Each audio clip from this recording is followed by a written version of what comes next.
Coba kau bingung memilih yang tepat, di sini aja, Unigoro aja.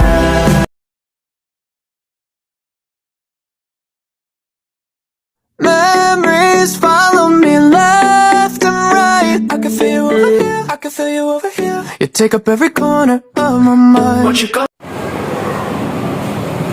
Perkenalkan, nama saya Muhammad Sultan Osama Alusai, NIM 206020111116. Perkenalkan, nama saya Febriani Dihai Lustari, NIM 206020111069. Perkenalkan, nama saya Iza Juliana Putri, NIM 206020111082. Perkenalkan, nama saya Idatul Rizka Nurul Agustin, NIM 206020111079. Perkenalkan, nama saya Muhammad Bahrulum, NIM saya 206020111101. Assalamualaikum warahmatullahi wabarakatuh. Kami dari kelompok 4, mata kuliah Ekonomi Industri, akan mempresentasikan tentang materi aglomerasi industri, lokasi, dan faktor lainnya. Dari kelas 02, semester 5, Prodi Ekonomi Bangunan, Fakultas Ekonomi Universitas Bojonegoro. Dosen pengampu, Bapak Joko Hadi Susilo, SEME. Industrial agglomeration. Industrial agglomeration is a as of industrial concentration in a special area that aims to optimize to industrial cluster relate to the deployment of industrial area.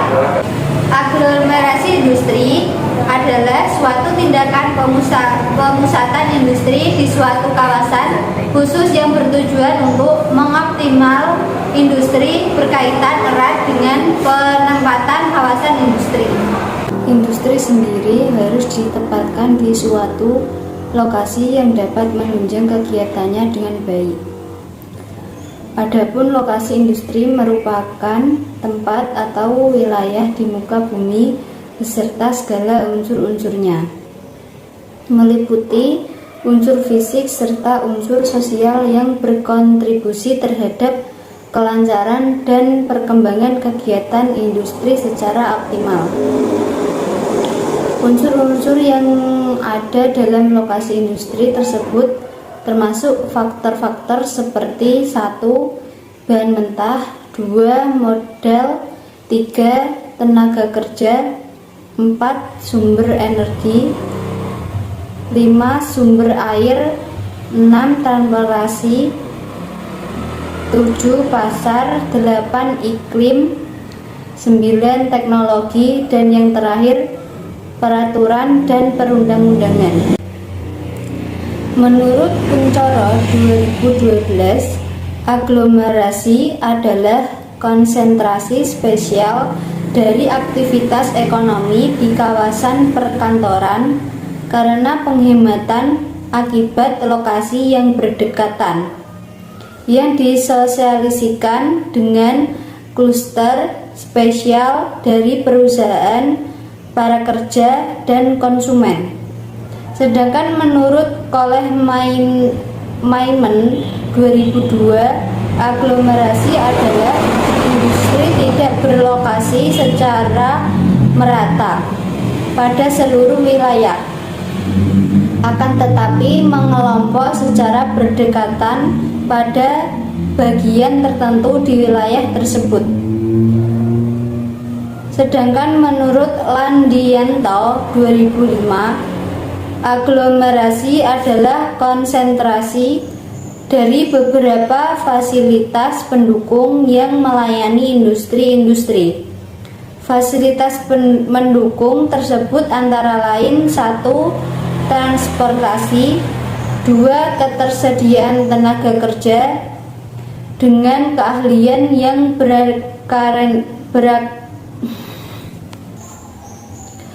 fasilitas pendukung tersebut antara lain 1. Transportasi, 2. Ketersediaan tenaga kerja dengan keahlian yang beraneka ragam, 3. Pelayanan dan pemerintah. Pandangan neoklasik dengan teori yang dikembangkan oleh Robert Solow menjelaskan bahwa pertumbuhan ekonomi bergantung pada pertumbuhan faktor-faktor produksi, yaitu jumlah penduduk, tenaga kerja, akumulasi kapital, dan tingkat kemajuan teknologi. Teori neoklasik berargumen bahwa aglomerasi muncul karena para pelaku ekonomi berupaya mendapatkan penghematan aglomerasi, baik karena penghematan lokalisasi maupun penghematan urbanisasi dengan mengambil lokasi yang berdekatan satu sama lain. Penghematan akibat skala ekonomi muncul karena perusahaan menambah produksi dengan cara memperbesar pabrik atau skala ekonomi. Penghematan biaya terjadi dengan meningkatkan skala pabrik sehingga biaya produksi per unit dapat ditekan. Adapun jenis penghematan yang timbul akibat adanya aglomerasi antara lain yaitu 1. Penghematan internal, yaitu suatu pengurangan biaya secara internal di dalam suatu perusahaan atau pabrik, yang mana seberapa jauh pengurangan biaya dapat dicapai pada suatu perusahaan tergantung apakah efisiensi dapat ditingkatkan atau dipertahankan. 2. Teori eksternalitas dinamis. Teori eksternalitas dinamis percaya bahwa kedekatan geografis memudahkan transmisi ide, maka transfer teknologi merupakan hal yang penting bagi kota. Teori eksternalitas dinamis didasarkan pada teori yang dikemukakan oleh Marshall Arrow Romer atau MAR, Porter, dan Jacob. Teori-teori ini mencoba menjelaskan secara simultan bagaimana bentuk kota dan mengapa kota tumbuh. Eksternalitas MAR menekan pada transfer pengetahuan antara perusahaan dalam satu industri. Menurut MAR, monopoli lokal merupakan hal yang lebih baik dibandingkan dengan kompetisi lokal, sebab monopoli lokal menghambat aliran ide dengan industri lain dan eksternalitas diinternalisasi oleh inovator. Yang ketiga adalah teori ekonomi geografi baru atau The New Economic Geography. Teori ekonomi geografi baru berupaya untuk menurunkan efek-efek aglomerasi dari interaksi antara besarnya pasar, biaya transportasi, dan increasing return dari perusahaan. Dalam hal ini, ekonomi aglomerasi tidak diasumsikan, tetapi diturunkan dari interaksi ekonomi skala pada tingkat perusahaan, biaya transportasi, dan mobilitas faktor produksi. Seperti halnya MAR, Porter mengatakan bahwa dengan transfer pengetahuan tertentu, konsentrasi industri secara geografis akan mendorong pertumbuhan. Berbeda dengan MAR, Porter menyatakan bahwa kompetisi lokal lebih penting untuk mempercepat adaptasi inovasi. Tidak seperti MAR dan Porter, Jacob percaya bahwa transfer pengetahuan paling penting adalah berasal dari industri-industri inti. Variasi dan keberagaman industri yang berdekatan secara geografis akan mendukung inovasi dan pertumbuhan dibandingkan dengan spesialisasi secara geografis. Teori ekonomi geografi baru menekan pada adanya mekanisme kausalitas sirkular untuk menjelaskan konsentrasi spasial dari kegiatan ekonomi. Dalam model tersebut, kekuatan sentipetal berasal dari adanya variasi konsumsi atau beragamnya intermediate pada sisi produksi. Kekuatan sentrifugal berasal dari tekanan yang dimiliki oleh konsentrasi geografis dari pasar input lokal yang menawarkan harga lebih tinggi dan menyebarnya permintaan. Jika biaya transportasi cukup rendah, maka akan terjadi sebuah aglomerasi. Yang keempat yaitu teori kutub pertumbuhan atau growth pole theory. Teori ini dipopulerkan oleh Perrow dan menjadi dasar dari strategi kebijakan pembangunan industri daerah yang banyak diterapkan di berbagai negara. Perrow mengatakan, pertumbuhan tidak muncul di berbagai daerah dalam waktu yang sama. Pertumbuhan hanya terjadi di beberapa tempat yang disebut sebagai pusat pertumbuhan dengan intensitas yang berbeda.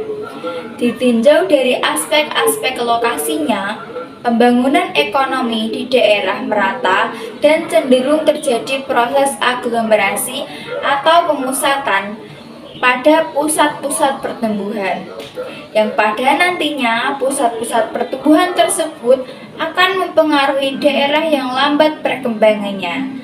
Terjadinya aglomerasi tersebut memiliki manfaat-manfaat tertentu, yaitu keunggulan secara ekonomis atau usaha dalam jumlah besar dan keuntungan penghematan biaya. Dalam model eksternalitas teknologi, transfer pengetahuan antar perusahaan memberikan intensif bagi aglomerasi kegiatan ekonomi. Informasi diperlakukan sebagai barang publik, dengan kata lain, tidak ada persaingan dalam memperolehnya. Difusi informasi ini kemudian menghasilkan manfaat bagi masing-masing perusahaan dengan mengasumsikan bahwa masing-masing perusahaan menghasilkan informasi yang berbeda-beda. Manfaat interaksi meningkat seiring dengan jumlah perusahaan. Karena interaksi ini informal, perluasan pertukaran informasi menurun dengan meningkatnya jarak. Hal ini memberikan intensif bagi perusahaan untuk berlokasi dekat dengan perusahaan lain sehingga menghasilkan aglomerasi. Adapun hal-hal yang dijelaskan dari teori kutub pertumbuhan adalah sebagai berikut. Yang pertama, dalam proses pembangunan akan timbul industri unggulan yang merupakan industri penggerak utama dalam pembangunan suatu daerah.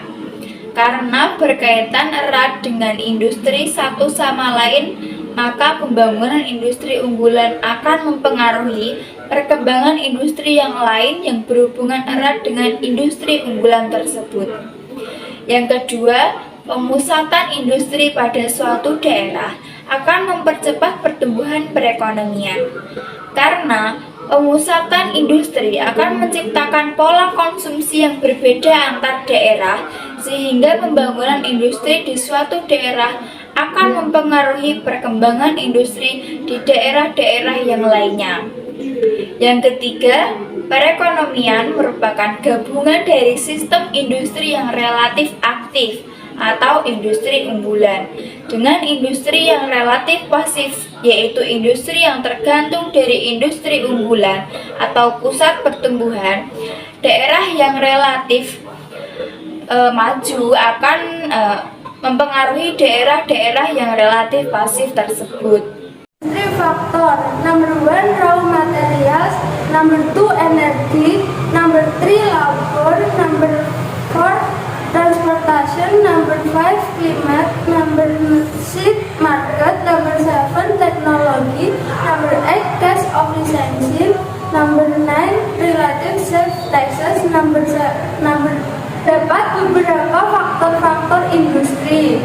Yang pertama ada bahan mentah, yang kedua energi, yang ketiga tenaga kerja, yang keempat transportasi, yang kelima iklim, yang keenam pasar, yang ketujuh teknologi, yang kedelapan kemudahan dalam perizinan, yang kesembilan pajak yang relatif murah, yang terakhir pengurangan limbah.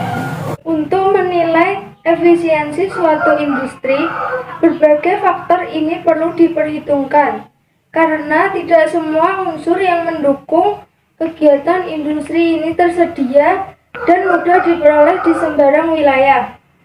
Suatu industri yang didukung faktor-faktor tersebut secara lengkap, hasilnya akan berbeda bila terdapat faktor yang kurang.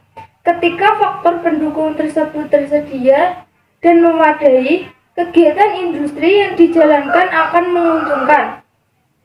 Namun, kenyataannya sangat sulit menemukan lokasi industri yang ideal. Di dalamnya terdapat semua persyaratan atau faktor yang tadi. Padahal lokasi industri ideal ini sangat menentukan keuntungan dan kesuksesan industri. Bagaimanapun juga, penempatan lokasi industri harus dapat menemukan tempat yang paling menguntungkan. Karena sulitnya menemukan lokasi industri yang ideal, muncul usaha untuk melakukan pemusatan dan pengonsentrasian industri dalam suatu wilayah, yang kemudian istilah ini disebut dengan istilah aglomerasi industri. Type of industrial agglomeration. Number 1, primary agglomeration, and number 2, secondary agglomeration. Jadi di sini ada dua jenis aglomerasi industri. Yang pertama ada yang namanya aglomerasi primer.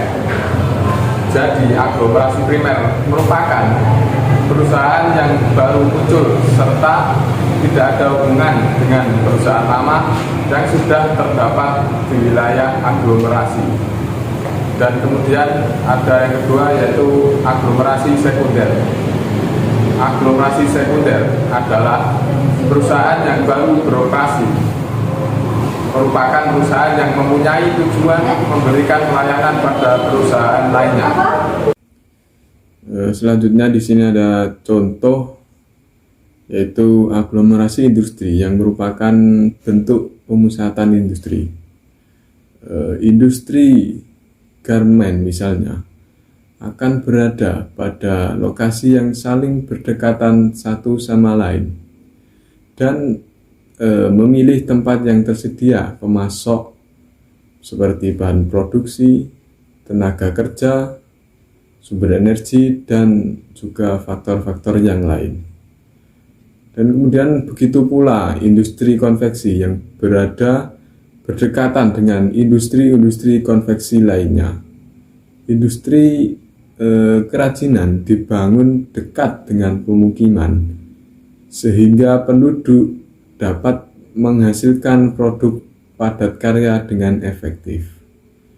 Dan kemudian lokasi industri berat juga dibangun saling berdekatan di lokasi yang cenderung dekat dengan bahan mentahnya seperti besi, baja, batu bara, dan lainnya. Itu semua merupakan sesuatu yang dilakukan supaya dalam proses produksi bisa lebih efisien, lebih hemat, dan yang terpenting adalah lebih menguntungkan. Faktor causing industrial agglomeration. Number 1, environmental problem.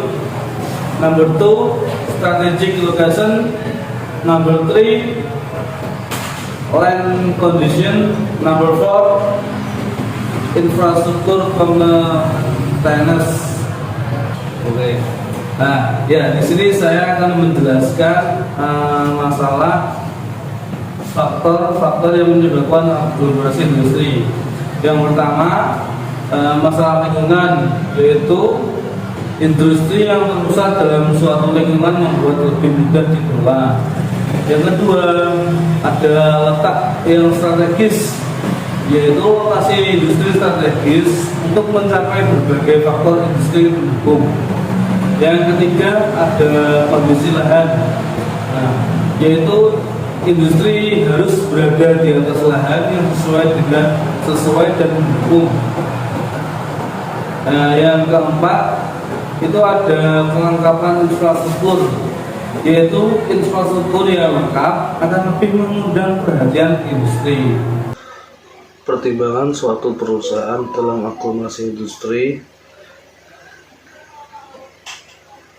dapat dilakukan atas beberapa dasar seperti yang pertama, dalam kondisi diferensiasi, perusahaan yang terkena diferensiasi harus ditempatkan sedekat mungkin dengan perusahaan-perusahaan terkait. Sebagai contoh, perusahaan tekstil mendirikan perusahaan perentalannya dekat dengan perusahaan industrinya. Yang kedua, keahlian khusus yang dimiliki para pekerja daerah tertentu berpengaruh terhadap perusahaan lain sehingga mendirikan usahanya dekat dengannya. Sebagai contoh, perusahaan mebel yang berdiri di Jepara yang mulai marak. Yang ketiga, penempatan perusahaan di lokasi tertentu yang menyebabkan di lokasi tersebut muncul sebuah pasar barang hasil produksi dari perusahaan setempat. Hal ini membuat pedagang bisa mengalihkan resiko harga para pengusaha. Selanjutnya, selain beberapa penyebab di atas, aglomerasi industri juga dipengaruhi beberapa hal, antara lain seperti yang pertama, industri ekstraktif harus dilakukan di lokasi suatu bahan galian ditemukan. Yang kedua, industri yang menggunakan tenaga alam harus ditempatkan di dekat sumber tenaga tersebut. Yang ketiga, industri agraris ditempatkan bergantung pada kondisi tanah dan iklim. Yang keempat, industri yang mengolah bahan dasar agraris yang cepat rusak serta sulit diangkut sehingga terikat dengan lokasi tersebut. Yang kelima, pemerintah mengharuskan industri yang berpotensi mengganggu kesehatan manusia menempati tempat-tempat tertentu sehingga informasi aglomerasi tertentu. Sebagai informasi, aglomerasi industri dilakukan di suatu wilayah mempunyai potensi tumbuh dan berkembang yang baik dan memiliki keterkaitan ekonomis yang sifatnya dinamis. Tujuan utama dari dilakukannya pemusatan kawasan industri adalah memudahkan dengan pengembangan potensi yang terdapat di wilayah tersebut, serta diharapkan mampu mendorong daerah-daerah yang ada di sekitarnya untuk ikut berkembang. Agglomeration advantage. Number 1, large space profit. Number 2, localization advantage. Number 3, urbanization advantage. Keuntungan aglomerasi. Yang pertama, keuntungan skala besar merupakan keuntungan yang diperoleh dalam bentuk penurunan biaya produksi rata-rata per unit karena produksi dilakukan dalam skala besar. Yang kedua, ada keuntungan lokalisasi, yaitu keuntungan dalam bentuk penghematan ongkos angkut, bahan baku, dan hasil produksi. Yang ketiga, ada keuntungan urbanisasi, yaitu keuntungan yang muncul karena menggunakan fasilitas sebuah pusat pertumbuhan secara bersama seperti listrik, pergudangan, telepon, dan lainnya yang menunjang kegiatan operasi perusahaan. The positive impact of industrial agglomeration. Number 1, economic activity becomes centralized according to the sector. Number 2, many new business have arisen. Terdapat dua dampak positif dari adanya aglomerasi industri. Yang pertama, kegiatan ekonomi jadi terpusat sesuai dengan bidangnya karena letak kegiatan industri sudah diatur di suatu kawasan. Yang kedua, banyak usaha baru yang timbul karena industri dapat memacu timbulnya usaha baru untuk memenuhi kebutuhan pokok tenaga kerja dan mendukung industri kegiatan ekonomi serta seperti perbankan dan jasa transportasi. Companies benefit from agglomeration due to excellent profile by the exchange of information and the proximity of supplier, customer, and transportation facilities. The benefit of agglomeration can be internalized by larger firm located in a small town, most the small and medium scale producer, consoliding cost saving due to proximity. Example, industry banking, finance, and insurance.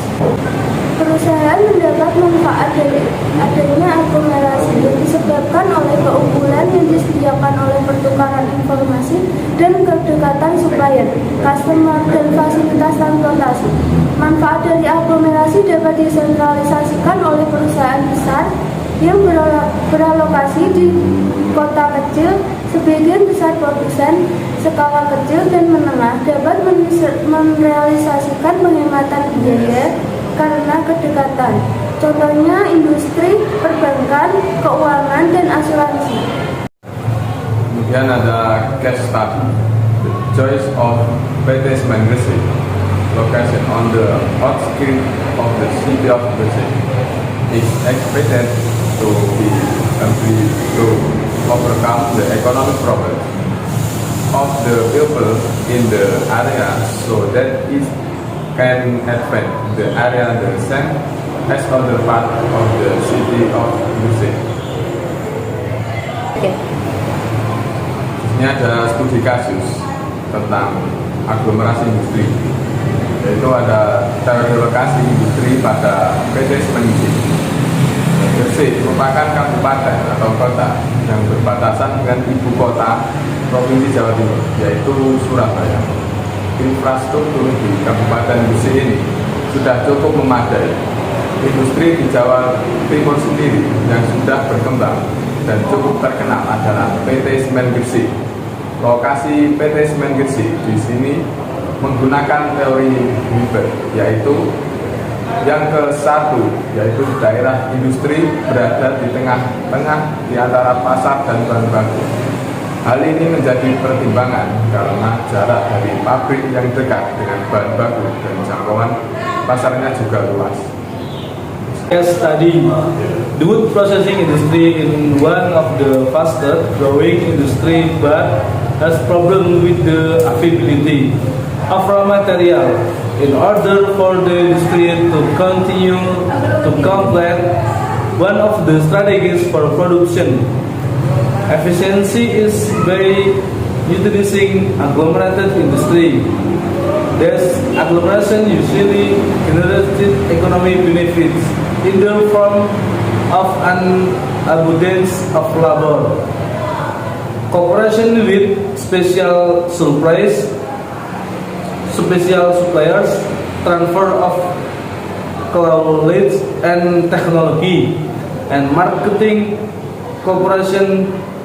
One of the industry agglomeration in Malang City is the Tanjung Sekar Fertility Industry. Di sini kelompok kami mengambil sebuah studi kasus, yaitu industri pengolahan kayu menjadi salah satu industri yang berkembang pesat namun memiliki permasalahan terhadap ketersediaan bahan baku. Agar industri dapat terus berkompetisi, salah satunya yaitu strategi untuk efisiensi produksi dengan memanfaatkan industri yang beraglomerasi. Aglomerasi ini biasanya memunculkan manfaat ekonomi berupa limpahan tenaga kerja sama supplier khusus, terjadinya transfer pengetahuan dan teknologi, serta kerjasama pemasaran. Salah satu aglomerasi industri di Kota Malang ialah industri mebel Tanjung Sekar. Ya, jadi kesimpulannya adalah aglomerasi industri itu sebuah tindakan yang dilakukan agar terjadi kawasan industri, sehingga banyak perusahaan yang bisa terkoneksi dengan lebih dekat, sehingga ini bisa membuat bahan baku lebih murah. Seperti misalkan di sini ada sebuah pabrik bata, kemudian di sampingnya ada penjual tanah liat. Ini tentunya dapat memudahkan dalam mengambil bahan baku tersebut. Demikian presentasi dari kelompok kami. Kurang lebihnya mohon maaf. Wassalamualaikum warahmatullahi wabarakatuh.